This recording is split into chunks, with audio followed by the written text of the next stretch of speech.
Announcement. We've created a WhatsApp channel where we make announcements and give updates concerning the app. You will find the link to the app WhatsApp channel in the comment section below. Follow the app's channel for any updates and announcements that come up. We are also organizing to start YouTube live streaming every Saturday and Sunday night, which anyone that gets each question that will be asked in the live streaming gets a prize for the correct answer, just like the quiz in the app. So now get ready for the live streaming that we are organizing. Thank you. Village nestled between green hills and quiet forests, a young woman named Amara prepared for a new chapter of her life. She had recently married Kofi, a kind-hearted farmer known for his honesty and devotion. Their union was celebrated with song, dance, and hope.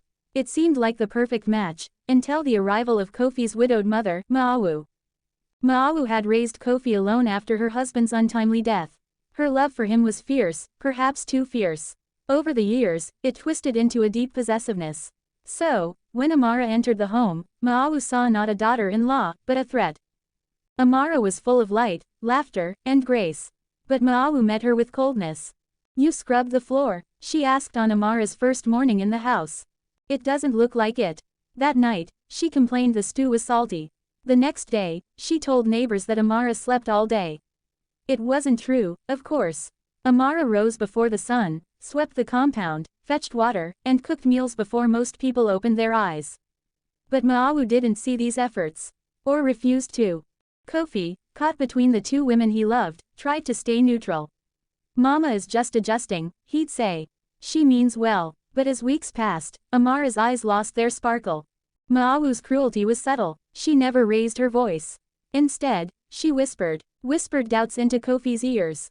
Suggested Amara might be barren when months passed without a child.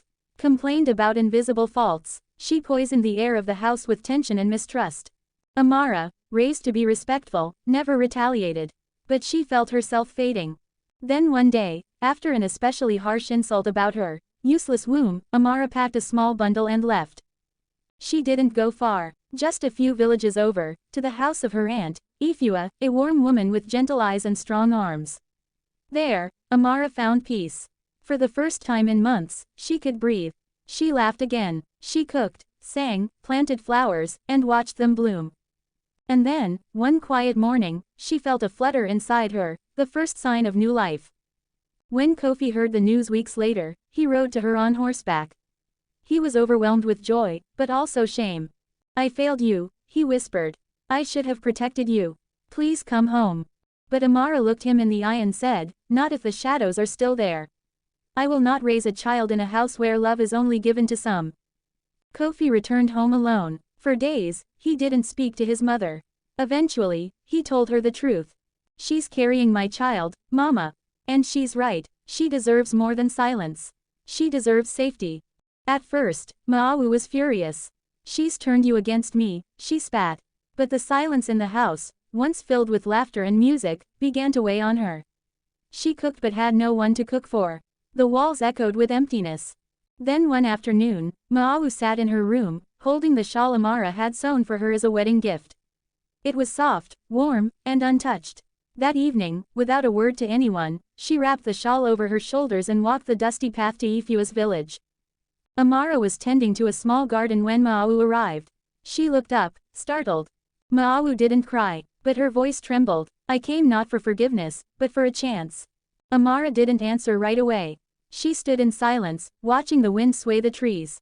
Then she stepped aside and let Maawu inside.